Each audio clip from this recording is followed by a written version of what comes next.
మన permanent workers ద్వారా ఉత్పత్తి చేసే కోల్ పర్ టన్కి ఎంత అవుతుంది ఖర్చు చూస్తే లెక్కేశారు. అవుట్సోర్సింగ్ ఎంప్లాయీస్ ద్వారా చేసే కోల్ పర్ టన్ ఎంతకు వస్తుందని లెక్కేశారు. ఉదాహరణ నేను చెప్తా ఉన్నాను, మిమ్మల్ని మీకు కూడా తెలియాలి కాబట్టి. ఇది ఎందుకంటే ఇది మీదే, మేమెవరో ఇందులో ఇక్కడ శాశ్వతం కాదు, కానీ మీరు మాత్రం శాశ్వతం. ఈ సంస్థ మీది, ఈ ఆస్తి మీదే.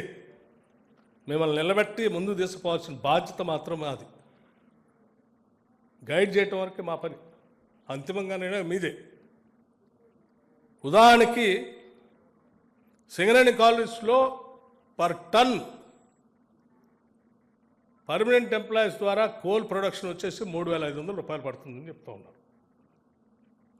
అదే అండర్గ్రౌండ్లో చేస్తే 9,000 రూపాయలు పడుతుందని చెప్తున్నారు పర్ టన్. మరి అవుట్సోర్సింగ్ ఎంప్లాయీస్ ద్వారా చేస్తే కేవలం 1,500 రూపాయలతో పర్ టన్ వస్తుందని చెప్తా ఉన్నారు.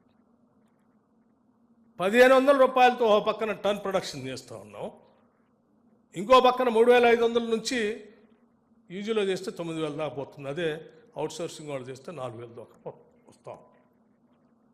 ఇంత వ్యత్యాసం. మరి దాన్ని మనం బ్యాలెన్స్ చేసుకోవాల్సిన అవసరం ఉంది కదా, చేసుకొని ముందు తీసుకొని పోవాల్సిన అవసరం, మనం బతికించుకోవాల్సిన అవసరం ఉంది.